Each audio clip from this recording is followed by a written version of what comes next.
Hello everybody and very welcome to the next tutorial. My name is Alex and now it's time to scrape this e-commerce website.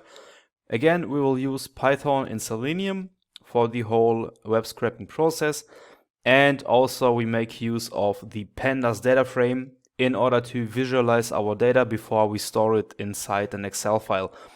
Alright, so I would say let's just jump directly into the project and let's see what we want to achieve. So again, this website is geekbuying.com. What we want to do is we want to search for e-bikes. And this is the result page. So here we have a different kind of data. And let's just make it, let's just make it simple. Let's say we want to have the name, we want to have the old price, the new price, right? And we want to have the amount of likes. Okay, so we want to scrape 4 different data points. And now let's go ahead and start. So first and foremost, I've created this Jupyter notebook. And now it's empty, and let's start fill it with the with the stuff we need. So first and foremost, we need to import the WebDriver from the Selenium package. So it's from Selenium, import the WebDriver. This is number 1. And then what we need to do is we need to use the keys class. Okay, so it's from selenium.webdriver.common.keys, import the keys class. This is number 2. And finally, we need to import the pandas data frame, again, in order to being able to visualize our data. So import pandas as PD. And this PD is the common abbreviation for pandas. All right, this is number 1. Now what we need to do is, I also want to show you how we can navigate from scratch to this result page. I mean, if you want to skip that, you can also do this and just copy this URL. But since this is a Selenium tutorial, and Selenium, as you may know, you can use it for test automation purposes and also for web scraping, I don't want to just show you the web scraping part, but also give you at least a short introduction how to navigate from scratch to this result page. So let's start and let's just doing it. And I would say I provide here one title. So let's say this is navigate to result page. Okay. Then this is a markdown. Okay, so let's start. First and foremost, I need to initialize the driver itself. So it's webdriver.chrome. Okay, and here I will provide the location or the path where my driver is stored. All right. So this is number 1. Number 2 is we open the website. It's driver.get. And here I can provide the website I want to open. So it's geekbuying.com. So let me just go back to the homepage. It's this one. All right. And number 3, this is actually how I start my project. I want to have a full screen. Okay, it's driver maximize window. And this is actually it. Now let me run the cell. Let's see what happens. And we see this page is opening. Okay, this looks good. So let me just make this a little bit smaller. So I have too many pages open. This is actually not so good, but it's we get it right now. Okay, give me just a few moments, and I want to have the page on the right side and our notebook on the left side. So okay, sorry for this confusion, but now we can proceed. Okay, so I told you I want to show you the navigation part. That means if we open this website here, it's most likely that you will face this pop-up. So please subscribe or something. But actually we are not interested. So we want to click on X. So let's locate this X. Right click, inspect. And so 1 second, where is it? Or maybe I need to make it bigger, the screen. Inspect it again. So in order to inspect something, if you are inside this DevTools, just click on this inspect sign and navigate to this X, okay? So, and you see here we have a class, okay? This one, for example. And what I want to do now is I want to make use of the XPath. So I make a double click on this value, copy that one, and then Control and F. And now I'm going to start writing down our XPath. So again, this is our tag element. This is the attribute. And this here is the value itself, okay? So let's go ahead, span, class, and if you guys are interested in the basics of XPath, for example, just let me know and maybe I can make a series where I show the basics of this XPath locator. Yeah, just let me know if you are interested in it.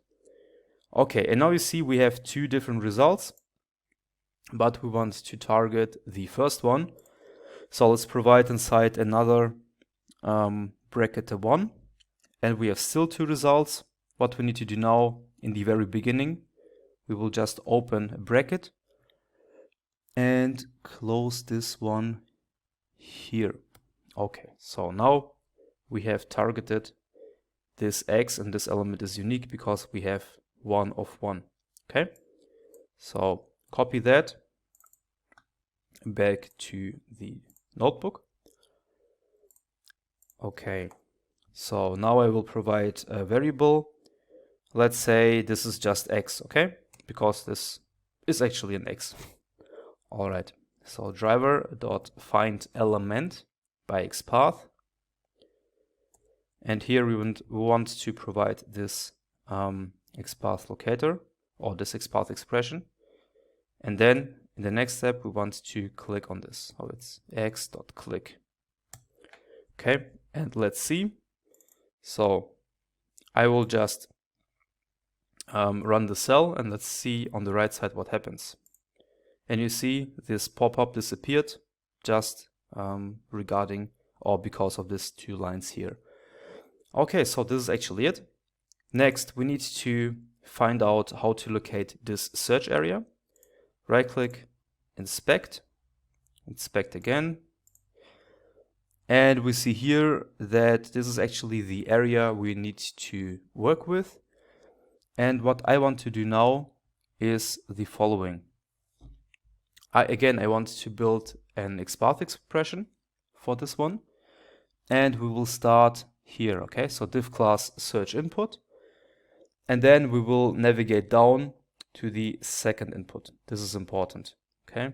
Because again, if I inspect it, I am actually here, right? This is marked, but I want to start from this point and navigate down. Okay, double click on this value, copy that, Control and F until this window here opens. Okay, and we have, so 1 second, we have here div class search input. This means / div add class. And here inside this quotation marks, I paste the value, close this bracket, and I want to make this bigger. Okay, so hope this is more readable. Again, we start here and we want to navigate to the second input tag, right? And what I want to do now is / input and number 2. So this is number 2, and you see that this input tag right now is unique, 1 of 1, and this is what we want to have.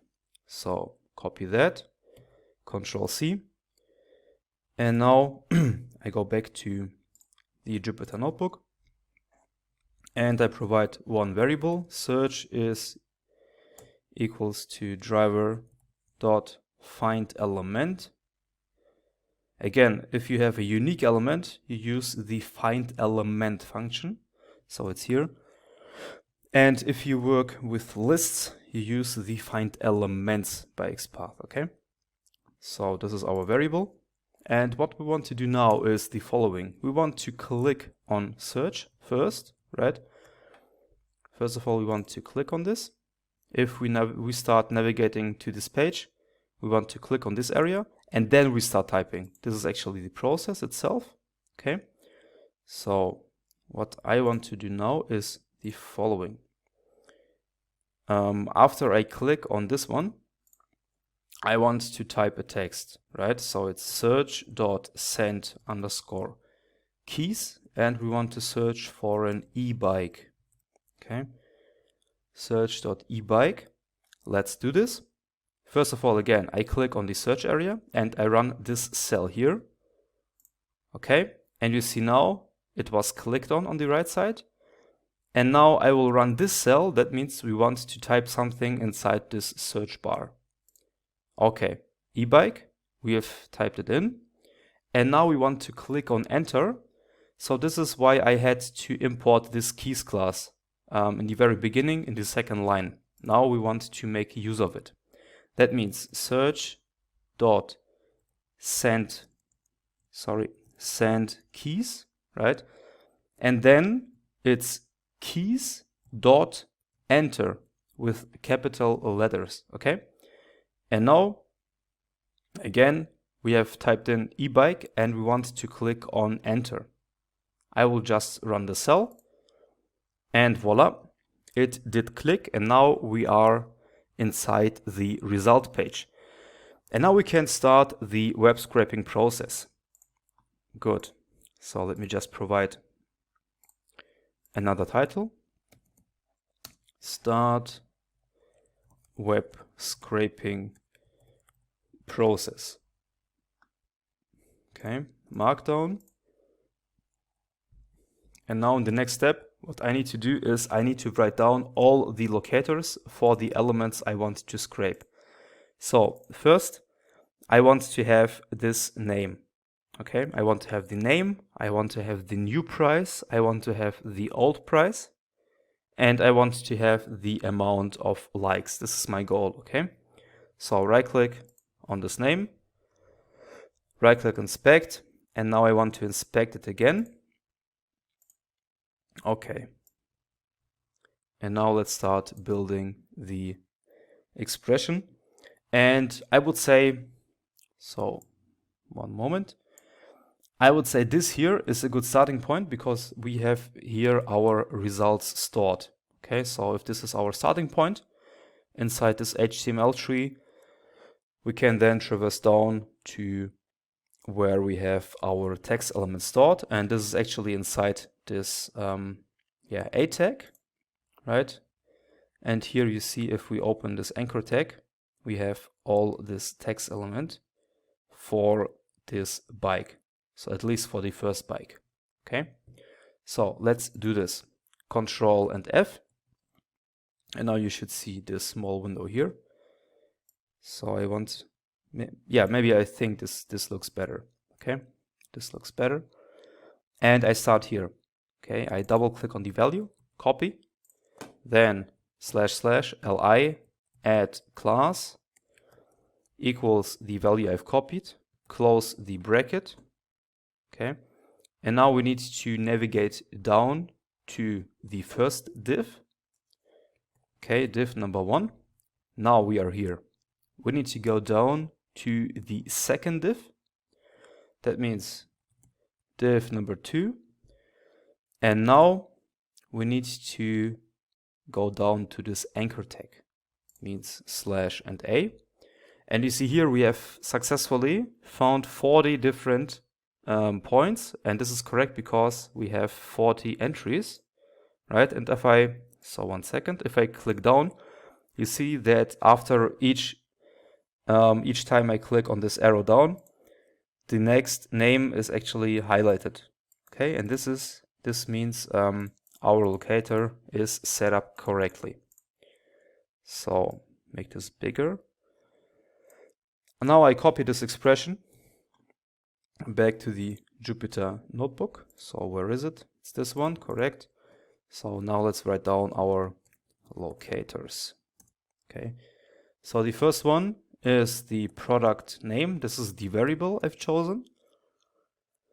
And now I proceed with driver find elements, and now we want to create a list, and that means we need to use this one. So find elements.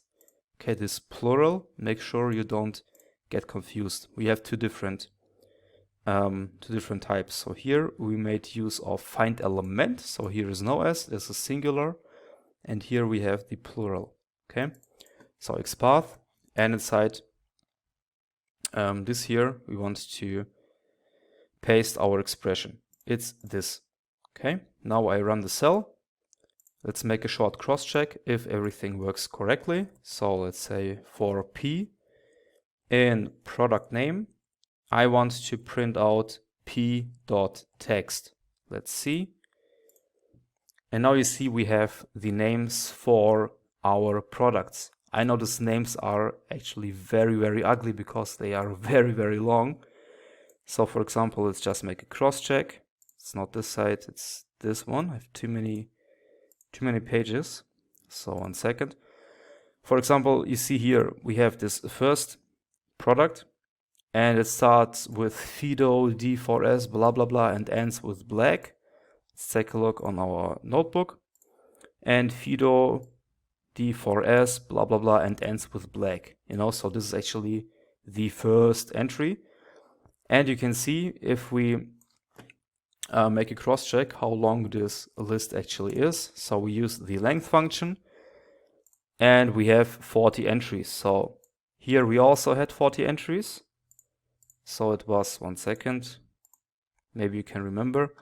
Otherwise, it's not a big deal. I can just copy and paste this locator again. It's not a big deal. So copy that one and paste it here, and you see we have 40 results.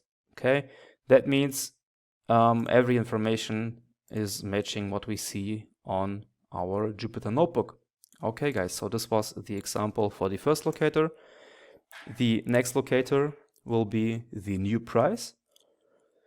That means it's product underscore price underscore new equals to, and now actually we need to find out the locator, right? Let's do it. Let's see what makes most sense. So I click on this inspect tool, and I want to have the new price. That means this one. Okay, this one. I click on this, and you see here the logic is actually the same. So we can start with the search result item, and then also navigate down to the price itself. Okay, double click on the value, copy it, and now I want to write down li add class, and this is the value I want to provide. Okay, this is my starting point. And by the way, this is a relative XPath because we don't start from the root element. So if it would be an absolute XPath, we would start from this HTML tag. Okay, but since we just choose randomly an element we want to start, and it's not the very beginning, it's not the root element, that means we use the relative XPath. Okay, so now we go down to the first child div. Okay, we are here right now. And now what we need to do is we need to get to this one. Okay, so this means we are going down to div number 1, div number 2, and div number 3. This is the new price. Okay, so here it's div number 3, and this looks actually good. And you can see here again on the left side, if I go down, we are highlighting the next price from the next product. This is our locator for the price element. Okay, for the new price, sorry, for the new price. Copy it back to the notebook. And now here, product price new is driver dot find elements by XPath. And now let's paste the expression itself. Okay, this is number 2. Then number 3, and you will see the logic is the same, and it will be a little bit faster right now. The only difference now is that the old price is stored in the 4th div child. Here we had div child number 3 for the new price, and the old price, which is actually here crossed out, this is div number 4. So I replace number 3 with number 4, and you see that now we have access to the old price. Okay, this looks good. I will copy it back to the Jupyter notebook, and I provide the new variable. So it's product underscore price underscore old is driver dot find elements by XPath. It's this one, and here let's provide our locator. This looks good, our expression. And finally, I want to get access to the amount of the likes, so it's this one. Okay, so right click, inspect. It's inspected again, and now we need to get access to this element here. Let's see, let's just use this one. This is the span tag, class attribute, favorite count value. Double click on this value, Control F, and now let's write down span add class is equals to favorite count, close the bracket, and okay, this looks good. We have again 40 entries, and each time I click down, the amount of likes are highlighted. That means we can work with it. Right click, copy, not right click, copy this expression back to the notebook. And now let's provide one variable, likes equals to driver dot find elements by XPath, and this was actually auto-completed. Maybe Jupyter thinks I use it too often and it just gave it to me. Okay, and inside here I want to paste the expression. Okay, now let's make another cross-check for one of these lists. I mean, actually we have done this cross-check for product name. Now let's do the same for, let's say, for product price new. Okay, for the second one, just as a random thing. For P in product price new, what we want to have is print out p.text. Okay, let's see if this works. And here we have our price points. This looks good. First one is 631, then 556, and let's see, 631 and 556. This looks correct. Good. These are our 40 price points, and now let me just get rid of it. And we have a list right now. We have 4 different lists with 4 different data points we want to extract. So I guess this is the let's say the most important part of this project. So we have successfully created the variables and the locators, and in the next step what we need to do is we need to create a data frame and append all the results to this data frame. Actually, guys, you also can just write a for loop and append the results directly inside an Excel or CSV file, but actually what I prefer is before I store the values or the data points, I want to have them visually, and then I want to save them. That means let's now go ahead and create our data frame. So back to the notebook.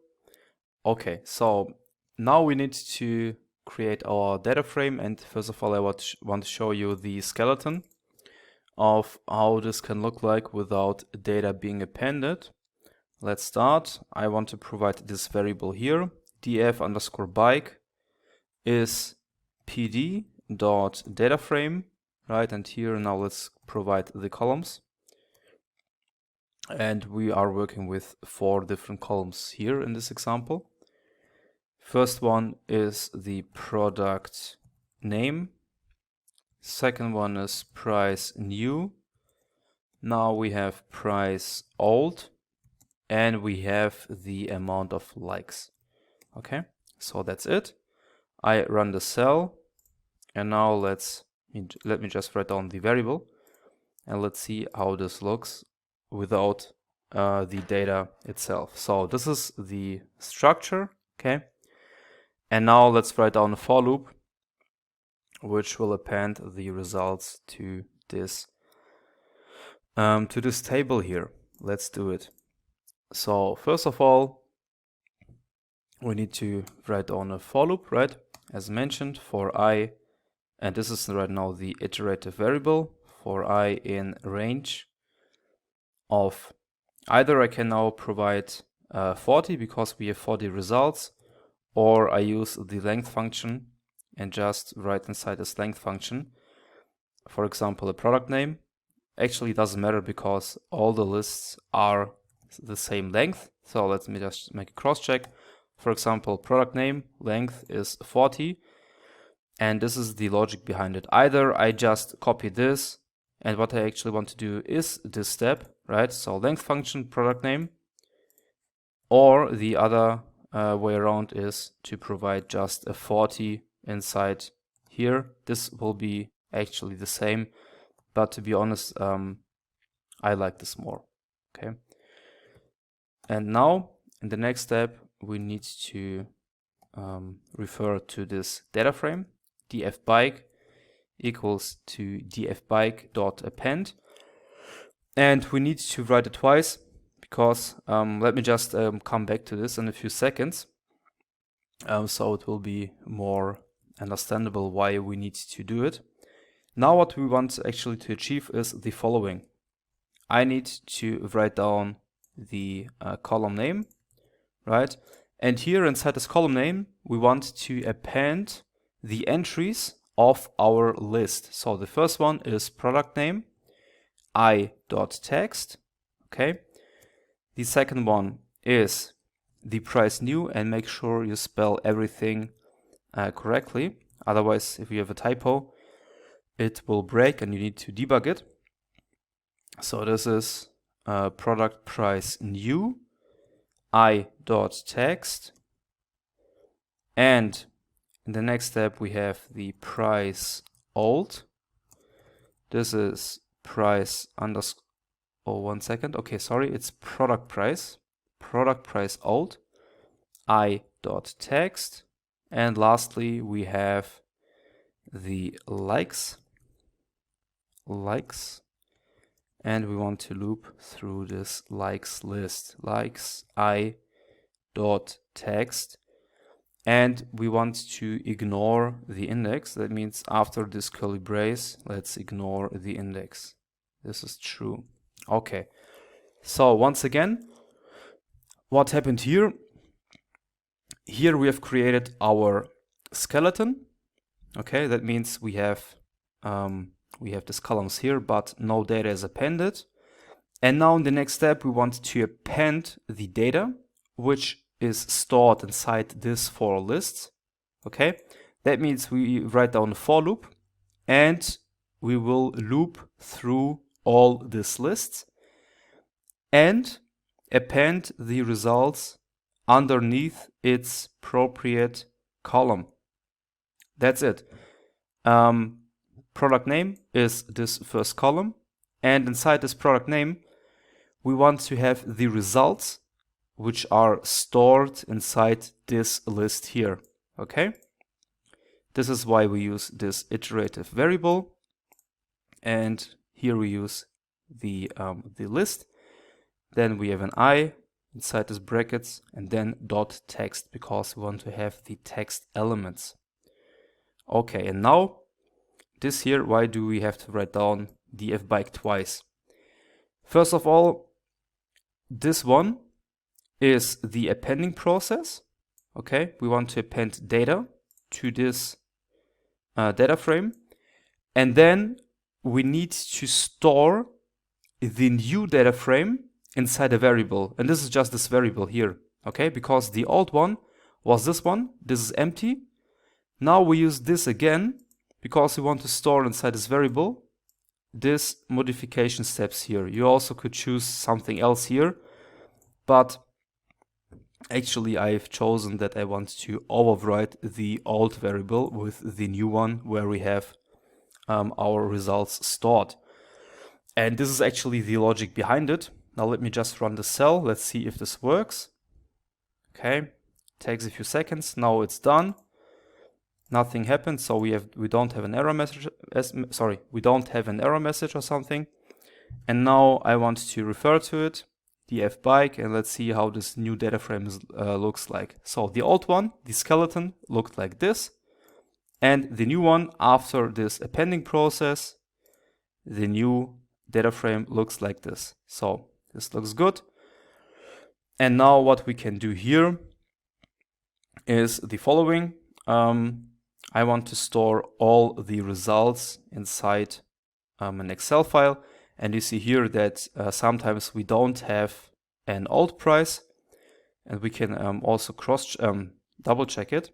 So if I go down, for example, you see here we don't have the old one.